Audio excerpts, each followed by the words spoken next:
Bonjour et bienvenue sur la vidéo de présentation du logiciel SEMdev.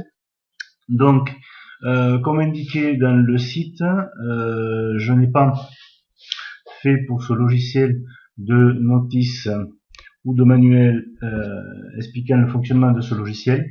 J'ai fait directement une vidéo parce que vous allez voir que l'utilisation de ce logiciel est relativement simple. Même si la machinerie derrière est peut-être plus complexe, l'utilisation elle-même est relativement simple.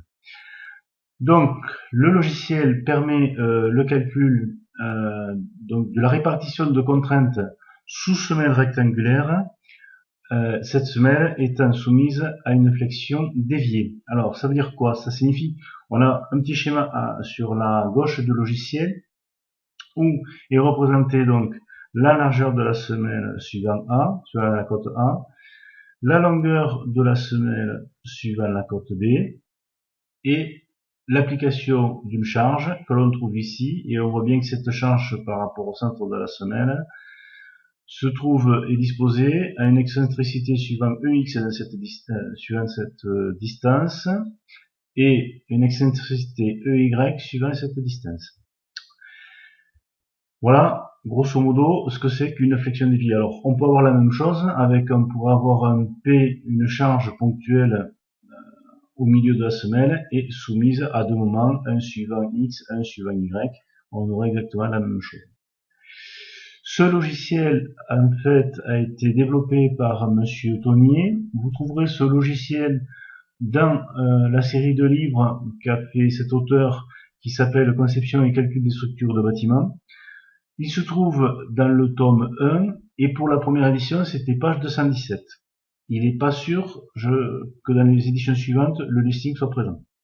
Bon, de toute façon, le site vous propose le code source, donc il n'y a pas de souci, vous pourrez retrouver le code source, c'est-à-dire en fait le listing du logiciel. Alors, pourquoi j'ai fait ce portage? Tout simplement parce que le programme fait par M. Tony n'est pas capable de tourner sur Windows. Donc, du coup, je pensais en avoir besoin et du coup, j'ai pris son listing et je l'ai porté sous Visual Basic de Visual Studio de Microsoft et ce logiciel fonctionne sous Windows. Donc là, il fonctionne sous Windows 7, il fonctionnera sous Windows XP, il fonctionnera sous Windows 10, il n'y a pas de souci. Alors, maintenant, nous allons rentrer. Nous allons faire un exemple. Alors, l'exemple, il est tiré toujours de l'ouvrage de Monsieur Tournier, tome 1. Donc, vous retrouverez les valeurs numériques directement dans son ouvrage. Alors, nous allons donc avoir une semelle de largeur 1,30 m. Voilà. Longueur de la semelle 1,80 m. Alors, important, il faut qu'on ait la longueur de la semelle plus grande ou égale à la largeur de la semelle. Sinon, il est possible qu'il y ait des erreurs dans le calcul. Après, il faut entrer la valeur de la charge. Donc, la valeur de la charge, alors bien sûr, charge descendante, charge qui s'applique, charge gravitaire, qui s'applique sur la semelle. Donc, c'est la charge P. Charge, bien sûr, pondérée ou non pondérée, mais bon, ça, vous faites comme vous voulez. Donc, dans ce cas de figure, c'était 1,12 méganewtons, soit 112 tonnes. L'excentricité de la charge suivant EX, donc EX c'est ici, cette excentricité était de l'ordre de 41 cm, donc l'extension, les unités sont en mètres, donc ça va faire 0.4107. Et excentricité de la charge suivant la longueur EY, c'est-à-dire dans ce sens-là, elle était de 38 cm, 0.38036. Alors, ces valeurs vont vous sembler bizarres, c'est qu'en fait, Monsieur Tony, dans son exemple, avait des moments et pas des excentricités. Or, en fait, l'excentricité, c'est bien égal au moment que divise la charge. Donc, en fait, si vous avez que des moments, en fait, une charge appliquée au centre avec deux moments, un moment sur X, un moment sur Y, c'est égal à une charge appliquée ici avec deux excentricités, une excentricité EX et une excentricité EY. Voilà, donc par contre, important, je l'ai marqué ici, il faut que les excentricités soient positives. Si elles sont négatives, ou une positive et une négative, je ne suis pas sûr que le logiciel ne posera pas problème. Bon, de toute façon, la semelle étant symétrique, que vous la posiez ici ou ici, c'est exactement la même chose puisque vous aurez toujours le même schéma de répartition des contraintes. Donc en fait, vous vous débrouillez pour avoir des trucs positifs, pour avoir des excentricités positives, de façon à faire fonctionner le logiciel dans le bon sens. Voilà, donc on a bien rentré les dimensions de la semaine, on a bien rentré la charge avec ses excentricités, c'est-à-dire l'équivalent de moment. Dernier point, il faut définir le type de contrainte, la forme de la contrainte sous la semelle. Est-ce que ça va être des contraintes de type triangulaire ou trapézoïdal, ou alors est-ce que ça va être une contrainte de type constante ou contrainte de Meyerhof, par exemple. D'accord? Donc dans notre cas de figure, nous allons travailler en contrainte triangulaire ou trapézoïdale, et pour ça, ben voilà, une fois donc là, le logiciel est complètement renseigné et nous allons lancer le calcul. Pour cela, il faut cliquer sur le bouton calcul. Voilà, le calcul est fait, terminé et s'affiche. Donc là, vous avez sur la partie gauche du logiciel le résultat graphique du calcul, c'est-à-dire qu'on a dessiné la semelle, vous la voyez, son centre qui est ici, l'application de la charge qui est ici, vous voyez le rho avec le P, et après, on a dessiné en bleu la zone comprimée. Donc on voit bien que cette partie là de la semelle est tendue, c'est-à-dire qu'en fait la semelle ne s'applique pas sur cette partie, et par contre la semelle en fait s'applique ici. Bon, c'est un petit peu logique puisqu'on voit la charge AP ici, donc on se dit bien que cette partie-là de la semelle est bien comprimée. On a deux points caractéristiques, le point 1 et le point 2, que l'on va retrouver dans la note de calcul, et qui sont en fait les points d'intersection à partir desquels commence la zone comprimée. D'accord? Donc c'est beaucoup plus simple comme ça, on sait que ben voilà, à partir du point 1 jusqu'ici, on est comprimé, et à partir du point 2 jusqu'ici, on est comprimé. Donc tout ça, on va le retrouver dans la note de calcul. Donc la note de calcul s'affiche dans cet écran.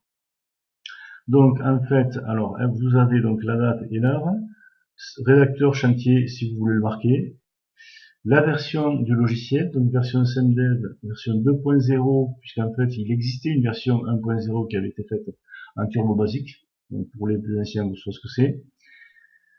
Cette note de calcul en petit 1 fait un rappel des hypothèses, donc semelle rectangulaire de dimension 1,30 par 1,80, charge appliquée 1,12 méganewtons, excentricité sur un X 0,41, ça arrondit, excentricité sur un Y 0,38, et répartition linéaire des contraintes sous semelle sur calcul sur une circulaire ITBTP, série Z numéro 16, du 23 octobre 1946, de Louis Hahn. Donc ça, c'est la méthode de calcul utilisée.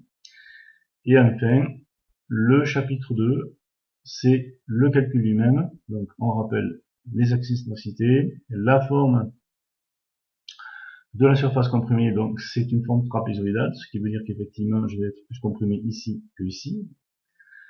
Coordonnées des deux points d'intersection, donc on retrouve le point 1 et le point 2. Donc le point 1, on a une ordonnée, donc y1, 1,80 m, c'est logique puisqu'on est en bout.